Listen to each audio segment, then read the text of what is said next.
Sunan Gunung Jati adalah salah satu dari Wali Songo yang lahir pada tahun 1450 Masehi. Dengan nama asli Syarif Hidayatullah.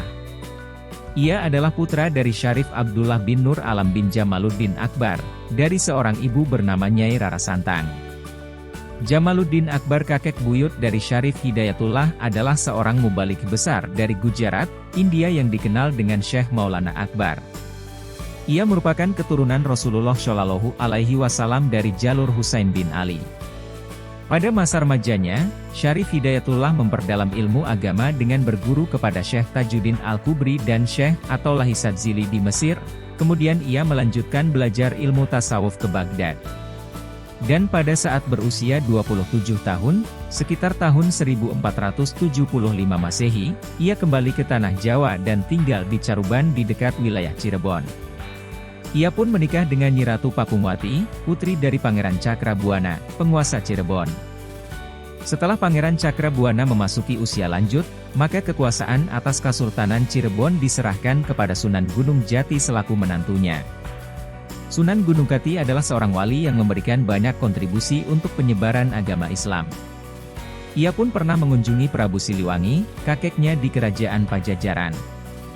Saat itu ia mengajak kakeknya untuk memeluk agama Islam, namun ditolak. Meskipun demikian sang kakek tidak menghalangi cucunya untuk menyebarkan agama Islam di wilayah Pajajaran. Setelah dari Pajajaran, Sunan Gunung Jati melanjutkan perjalanan dakwahnya ke wilayah Serang. Penduduk Serang sudah banyak yang menganut agama Islam, dikarenakan banyak di antara mereka yang sebelumnya pernah bertemu dengan Sunan Gunung Jati di Banten. Di wilayah Banten, Sunan Gunung Jati bertemu dengan Sunan Ampel, dan kemudian berguru kepadanya. Dari Sunan Ampel, Sunan Gunung Jati belajar banyak hal mengenai ajaran Islam, hingga akhirnya ia memutuskan untuk pergi ke Demak bersama dengan Sunan Ampel. Dan sepulang dari memperdalam ilmu agama di Demak tersebut, Sunan Gunung Jati kembali ke Cirebon, tidak hanya untuk menyebarkan agama Islam, namun ia diangkat menjadi penguasa Kasultanan Cirebon menggantikan ayah mertuanya Pangeran Cakrabuana.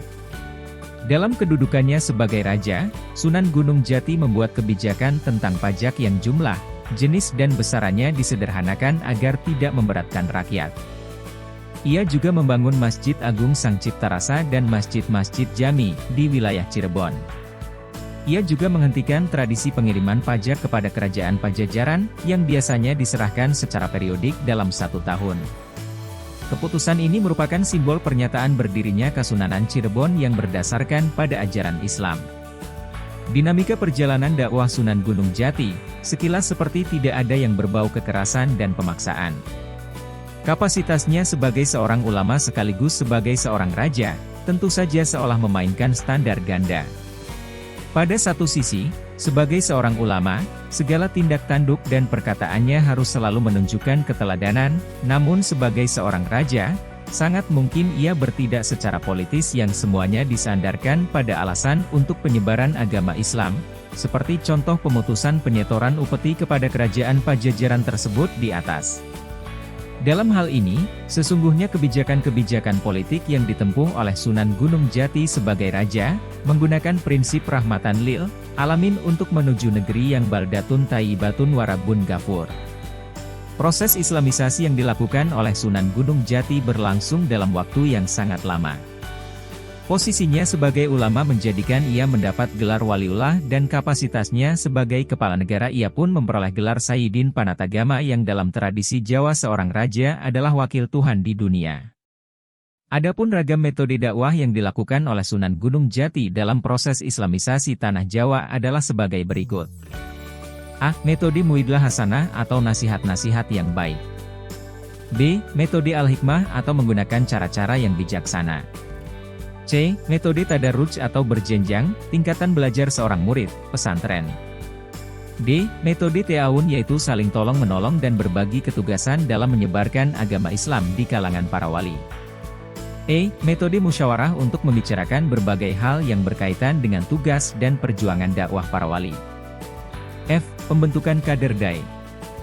Meskipun Kasultanan Cirebon adalah kerajaan Islam, namun Sunan Gunung Jati tidak serta-merta hidup dalam kebudayaan yang Islami. Masih banyak corak kebudayaan lain yang dipertahankan dan diserap untuk menunjukkan bahwa Islam memiliki nilai toleransi yang tinggi terhadap kepercayaan lain. Hal tersebut terlihat dari corak ornamen, arsitektur ataupun hiasan-hiasan yang masih memasang sejumlah piring keramik sebagai hiasan dinding. Hiasan tersebut kemudian menjadi bukti kedekatan antara Tiongkok dengan budaya Islam saat itu.